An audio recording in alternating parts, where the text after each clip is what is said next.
So let me ask you something. How many times did Peter deny Jesus at first? 3 times. How many times did Jesus ask him, do you love me? He's reinstating him back. He is putting him in charge of the other disciples. He is saying, this is the most important thing you can do is feed my sheep. Make sure they know the Scriptures. Make sure that they grow in their faith. Make sure that they know how to make disciples and they stay focused when times get hard. This is the most important job, and he gives it.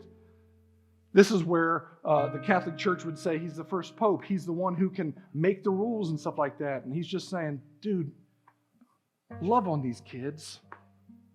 They're teenagers, and they think they know everything, and I've spent 3 years with them, giving them all I've got, but times are going to get tough. Can you help them get through those tough times? I'm able to stand here today because people didn't give up on me during those tough times. They modeled and they forgave me, and they pushed me to know Scripture a little bit more. Is anyone doing that for you? And are you doing that for anyone?